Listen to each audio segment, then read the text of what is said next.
नमस्कार, मैं एस्ट्रोलॉजर सीमा शर्मा अपने एस्ट्रोलॉजी के YouTube चैनल पर आपका हार्दिक स्वागत करती हूँ। आज मैं जिस विषय को लेकर आपके सामने उपस्थित हुई हूँ वह हर व्यक्ति के लिए, मेरे लिए, आपके लिए, इस संसार के हर व्यक्ति के लिए बहुत अधिक महत्वपूर्ण है और वह है हमारा बुढ़ापा। जी हाँ, बुढ़ापा, जो कि आएगा तो बहुत बाद में, जिसके बारे में अक्सर व्यक्ति जवानी में नहीं सोचता है, लेकिन फिर भी व्यक्ति जिंदगी भर मेहनत करता है, जिंदगी भर पैसा कमाता है, अपने बच्चों की परवरिश करता है, अपने परिवार को बसाता है, लेकिन उसको इतना सब कुछ करने के बाद भी कभी कभी बुढ़ापे में पूरी तरह से सुख नहीं मिल पाता, संतान उसको सुख नहीं दे पाती। ऐसा क्यों होता है? क्योंकि ऐसा आजकल तो बहुत अधिक होने लगा है। होता पहले भी था, लेकिन अब कुछ अधिक इस तरह की घटनाएं आप नित्य प्रति देखते हैं कि बच्चों ने माता पिता को वृद्धाश्रम में छोड़ दिया, बाहर छोड़कर आ गए, या उनकी देखभाल नहीं कर रहे हैं, उनको खाने पानी तक को नहीं पूछते हैं, या उनका इलाज नहीं कराते हैं। इस तरह की घटनाएं जो देखकर मन व्यथित होता है। लेकिन जो पुराने लोग हैं उनको तो यह नहीं पता, वो तो यह सोचते हैं कि पता नहीं क्यों हमारी संतान ने हमारी देखभाल नहीं की, जबकि हमने अपनी संतान को बहुत अच्छे तरीके से पाला पोसा, पढ़ाया लिखाया, सब कुछ किया, लेकिन हमारी संतान क्यों हमारी देखभाल नहीं करती है? क्योंकि उन्हें ये नहीं पता है कि हो सकता है कि उनकी कुंडली में कुछ इस तरह के योग बने हुए हों जो बुढ़ापे में उनको दुखदाई हों, जो बुढ़ापे में उनको संतान से सुख ना दिलवा पा रहे हों। जी हाँ, अवश्य ही हमारी कुंडली में कुछ योग ऐसे बने होते हैं जिससे हमें यह पता चलता है कि हमारा बुढ़ापा कैसा बीतेगा और संतान हमें सुख देगी या नहीं देगी। आप ध्यान से समझिएगा मेरी बात। मैं कुंडली के जिन योगों के बारे में बात करने जा रही हूँ वो दो अलग अलग प्रकार के योग हैं। पहला योग जिसकी मैंने बात आपसे की कि बुढ़ापा हमारा कैसा बीतेगा, और दूसरा योग कि हमारी संतान हमको कितना पूछेगी, हमारी संतान हमारा कितना सम्मान करेगी। ये दोनों अलग अलग बातें हैं। बहुत छोटा सा डिफरेंस है दोनों में, बहुत छोटा सा डिफरेंस है, लेकिन फिर भी दोनों अलग अलग बातें हैं। तो आज थोड़ा थोड़ा संक्षिप्त रूप में मैं इन दोनों ही बातों के बारे में आपसे चर्चा करूंगी कि किस तरीके से हम कुंडली में यह देख सकते हैं कि हमारा बुढ़ापा कैसा बीतेगा और हमारी संतान हमारे कैसी देखभाल करेगी भी या नहीं करेगी। तो सबसे पहले तो यदि हम इस बात पर आए कि हमारा बुढ़ापा कैसा बीतेगा, तो उसके लिए विशेष रूप से हमें अपनी जन्म कुंडली के द्वितीय और चतुर्थ भाव का अध्ययन करना होगा, और इसके साथ ही साथ हमें अपनी कुंडली में शनि की स्थिति का भी अध्ययन करना होगा, क्योंकि शनि वृद्धावस्था का कारक है, शनि बुढ़ापे का ग्रह है। कारक ग्रह जो बुढ़ापे का है वह शनि ही है, और वह हमारी क्या स्थिति करा सकता है यह शनि की स्थिति से हमें पता चलता है। और द्वितीय भाव जो कि कुटुंब का भाव है, और चतुर्थ भाव जो कि घर और मकान का भाव है, ये दो तीन चीजें हमको यह बताती हैं कि हमारा बुढ़ापा कैसा जाएगा। तो इसके लिए हमें क्या देखना होगा? हमें सबसे पहले अपने द्वितीय और चतुर्थ भाव का अध्ययन करना होगा। तो यदि किसी भी प्रकार से हमारे द्वितीय और चतुर्थ भाव में शुभ ग्रह बैठे हुए हों, शुभ ग्रहों की युति बनी हुई हो, या शुभ ग्रहों की दृष्टि वहां पर बनी हुई हो, तो अवश्य ही हमारा बुढ़ापा अच्छा जाएगा। यदि द्वितीय भाव में शुभ ग्रह बने होंगे और शुभ ग्रहों की दृष्टि होगी, तो अवश्य ही हमें अपने परिवार से, कुटुंब से सुख की प्राप्ति बुढ़ापे में होगी।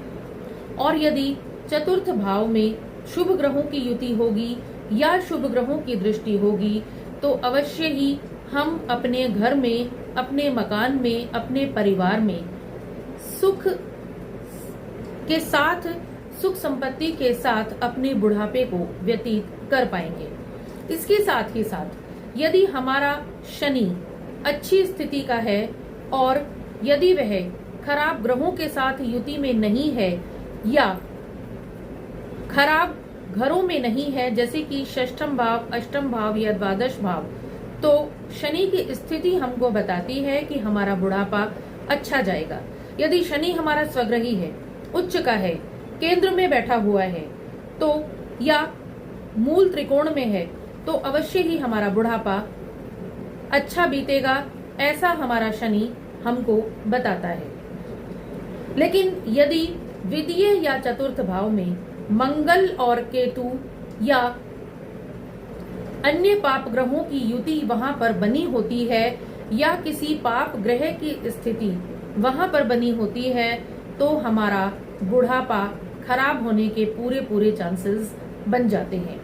या मान लीजिए शनि हमारा अच्छी स्थिति में नहीं है, शनि हमारा बहुत अधिक कमजोर है या शत्रु भाव में है या द्वादश भाव में है, कभी कभी अष्टम भाव में भी यह नेगेटिव इफेक्ट्स देता है यदि अच्छी स्थिति में ना हो। अष्टम भाव में यदि शनि अपने घर का बैठा हुआ है तब तो यह लंबी आयु अवश्य देता है, लेकिन हमें बुढ़ापा कैसा बीतेगा उसके लिए द्वितीय और चतुर्थ भाव का भी अध्ययन अवश्य करना होगा।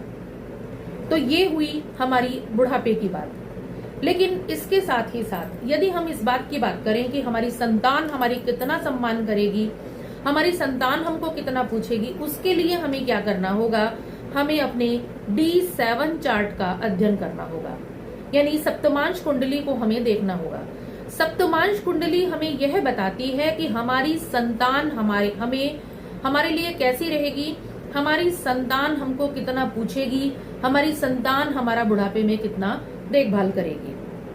तो आइए आते हैं D7 चार्ट पर। D7 चार्ट में भी हमें द्वितीय भाव और चतुर्थ भाव की स्थिति का अध्ययन करना है। द्वितीय भाव और चतुर्थ भाव में यदि D7 चार्ट में अच्छे ग्रहों की स्थिति बनी हुई है, अच्छे ग्रहों की दृष्टि बनी हुई है, शुभ ग्रहों की, तो अवश्य ही हमारी संतान हमें सुख देने में सक्षम होगी, हमें सुख दे पाएगी, विशेष रूप से चतुर्थ भाव। लेकिन यदि यहाँ पर पाप ग्रह बैठे हुए हैं तो हो सकता है कि हमारी संतान हमें अच्छे तरीके से देखभाल ना करे और हमारी स्थिति बहुत अधिक खराब हो जाए। इसके साथ ही साथ हमें क्या देखना होगा कि जो D7 चार्ट का जो लग्न है उसकी लग्नेश की क्या स्थिति है। यदि D7 चार्ट के लग्नेश की स्थिति अच्छी है, लग्नेश केंद्र या त्रिकोण में बैठा हुआ है, तो अवश्य ही हमारा बुढ़ापा अच्छा जाएगा। इसके साथ ही साथ जब हम D7 चार्ट की बात करते हैं कि हमारी संतान हमको कितना सुख देगी, तो वहां पर D7 में हमें मंगल की भी स्थिति को देखना होता है कि हमारा मंगल कितना स्ट्रॉन्ग है। यदि D7 चार्ट में हमारा मंगल स्ट्रॉन्ग होकर, बली होकर, उच्च का होकर, स्वग्रही होकर केंद्र या त्रिकोण में बैठा हो, तो अवश्य ही हमें संतान से सुख प्राप्त होता है। लेकिन और केंद्र में हो तो विशेष रूप से हमें संतान से सुख प्राप्त होता है। लेकिन यदि D7 चार्ट में हमारी मंगल की स्थिति अच्छी नहीं है तो हमें संतान का स्थायी सुख नहीं मिलता। मंगल यहाँ पर हमें स्थायित्व दिखाता है, तो इसीलिए हमें यह देखने के लिए कि हमारी संतान हमको स्थायी सुख देगी या नहीं देगी, हमें D7 चार्ट में मंगल की स्थिति को भी देखना होगा।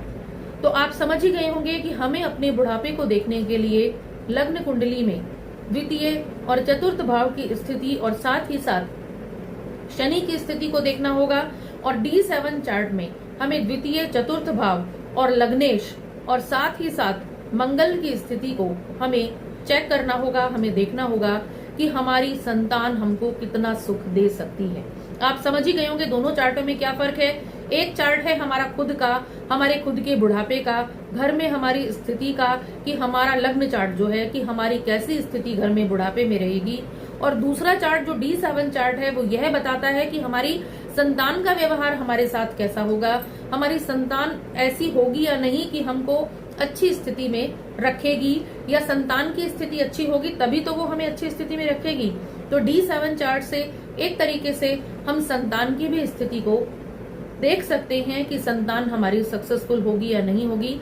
लेकिन कई बार ऐसा भी हो जाता है कि संतान सक्सेसफुल भी होती है, लेकिन फिर भी वह हमें सम्मान नहीं देती, हमारी देखभाल नहीं करती। तो यह सब हमें D7 चार्ट में मंगल की स्थिति से और द्वितीय और चतुर्थ भाव की स्थिति से हमको पता चलेगा। साथ ही साथ D7 के लग्नेश की स्थिति भी हमको यह बताएगी, यदि लग्नेश स्ट्रांग है, केंद्र या त्रिकोण में है, इसी के साथ मंगल यदि केंद्र या त्रिकोण में है और अच्छी स्थिति में है, तो हमें संतान का अच्छा सुख वहां पर मिल सकता है।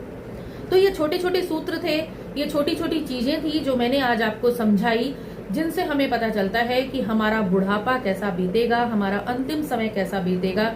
इसके साथ ही हमें लग्न कुंडली में क्या देखना होगा, अष्टमेश की स्थिति को भी देखना होगा। यदि हमारे लग्न कुंडली में अष्टमेश स्ट्रांग है, अष्टमेश अच्छी स्थिति में बैठा हुआ है, अष्टम भाव में पाप ग्रहों की स्थिति नहीं बनी हुई है, तो मृत्यु के समय में, अंतिम समय में हो सकता है हमें कम से कम कष्ट हो और हम सुख पूर्वक अपना अंतिम समय बिता सकें। और यदि वहां पर पाप ग्रहों की स्थिति अष्टम भाव में विशेष रूप से मंगल, सूर्य, केतु की स्थिति यदि बनी होती है, तो वहां पर हमें कभी कभी बुढ़ापे में कष्ट भी या रोग भी हमें झेलना पड़ जाता है। तो ये बहुत सारी चीजें हैं जिनसे हमें यह पता चलता है कि हम अपनी कुंडली से यह देख सकते हैं कि हमारा बुढ़ापा कैसा बीतेगा।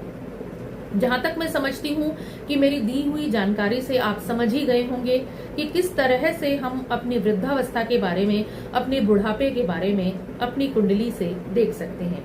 लेकिन फिर भी यदि आपको अपनी कुंडली से रिलेटेड कोई क्वेश्चन पूछना होता है, आप कुछ जानना चाहते हैं, तो आप हमारे डिस्क्रिप्शन बॉक्स में दिए हुए नंबर पर कांटेक्ट कर सकते हैं। आप हमारे YouTube चैनल को सब्सक्राइब जरूर करें, लाइक और बेल आइकन को जरूर क्लिक करें। आशा करती हूँ आप सभी स्वस्थ रहेंगे, खुश रहेंगे। धन्यवाद।